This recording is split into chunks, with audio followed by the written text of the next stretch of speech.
नमस्कार साथियों। आज हम पढ़ेंगे कार्य वर्क। कार्य एक भौतिक राशि है।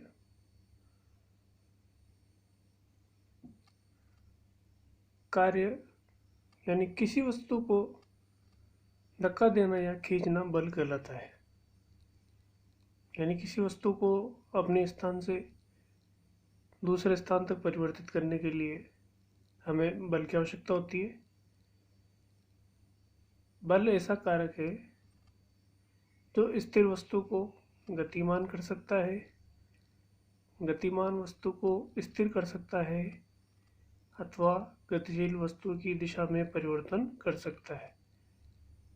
यानी बल ऐसा कारक है जो स्थिर वस्तु को गतिमान कर सकता है। यानी कोई वस्तु अगर स्थिर है तो उसे गतिशील कर सकता है।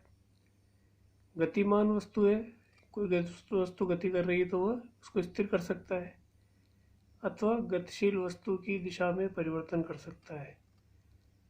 जैसे कि खिलाड़ी मैदान में किसी आती फुटबॉल की दिशा में परिवर्तन कर सकता है।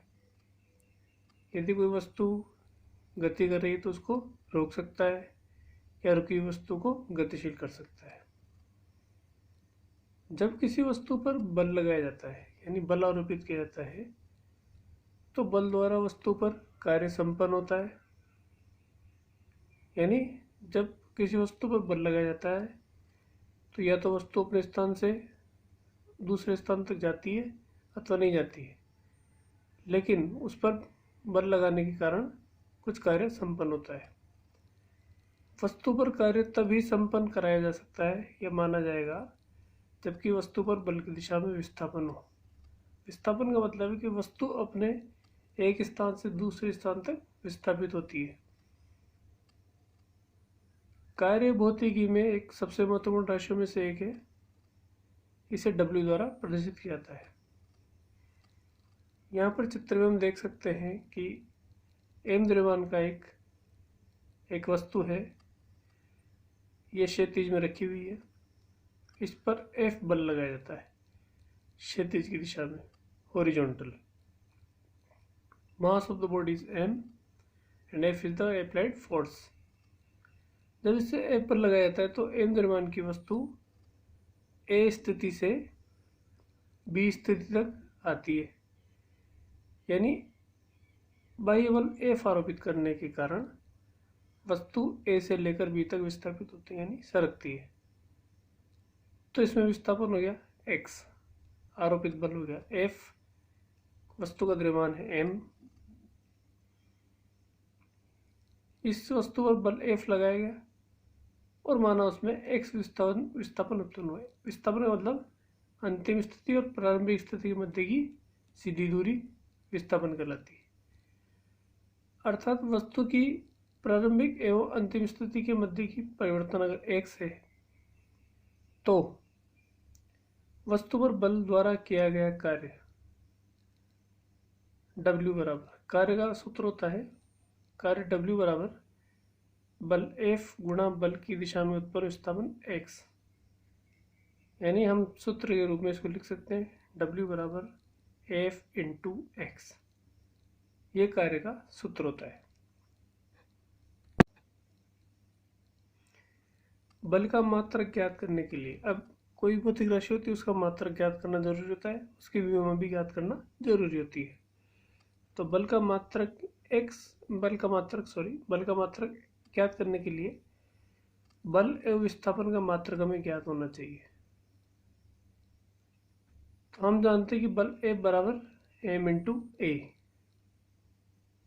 यहाँ M वस्तु का द्रव्यमान है, A वस्तु पर लगने वाले बल के कारण उत्पन्न त्वरण है। त्वरण का मतलब वेग में परिवर्तन की दर।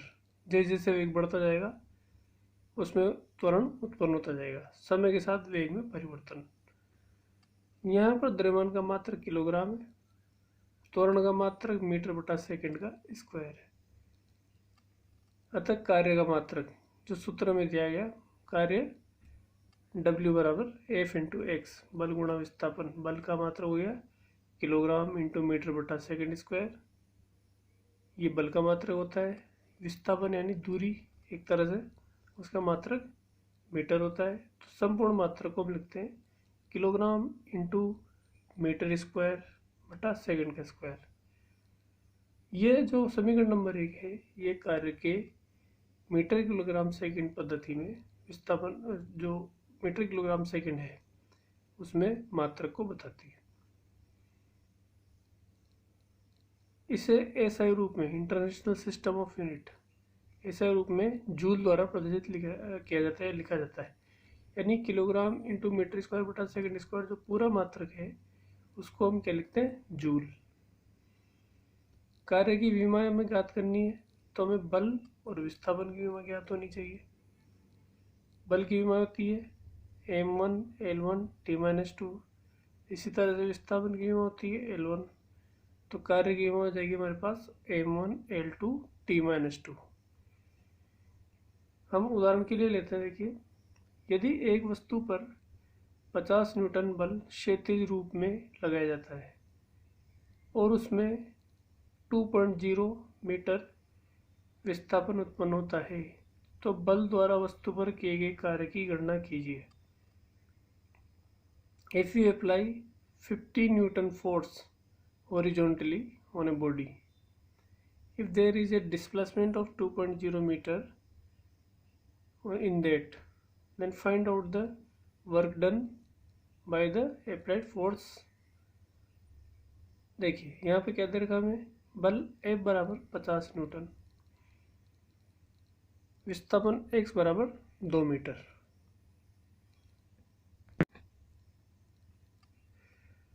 तब बल द्वारा वस्तु पर कार्य संपन्न होगा।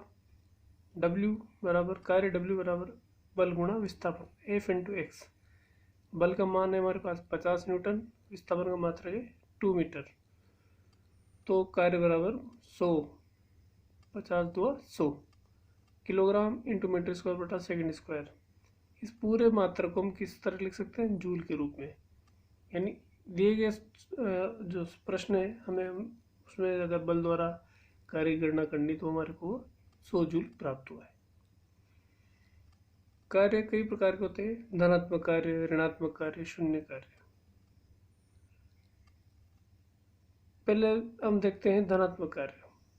धनात्मक कार्य का मतलब होता है यदि वस्तु पर बल आरोपित किया जाए और वस्तु बल की दिशा में विस्थापित होती है, तो इस स्थिति में हम ये कह सकते हैं कि वस्तु पर बल द्वारा किया गया कार्य धनात्मक होगा। ऋणात्मक कार्य,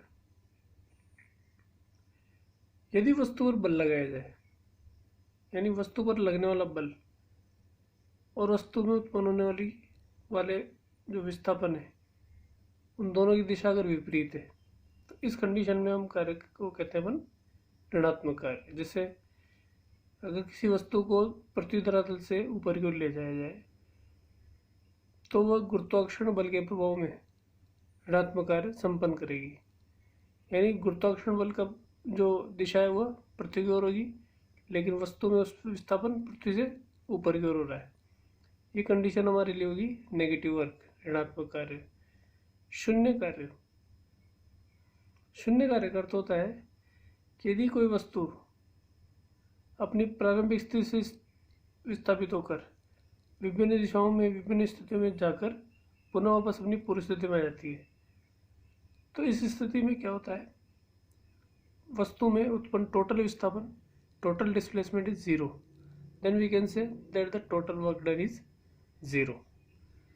सो positive work, negative work and zero work. These are the three different type of works. In positive work, we can see on horizontal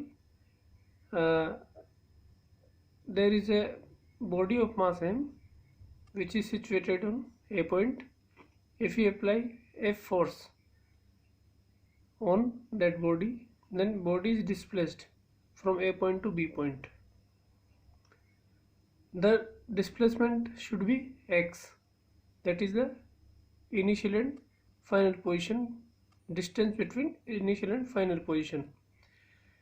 Here we can see that applied force is in the direction of displacement. So we can say this is positive work. If a body is moving in gravitational force in opposite direction of gravitational force, then we can say there should be negative work. If a body starts from initial position and it after some time, after some states and different distances, it reached up again in initial position, then there should be a zero work because its displacement is zero.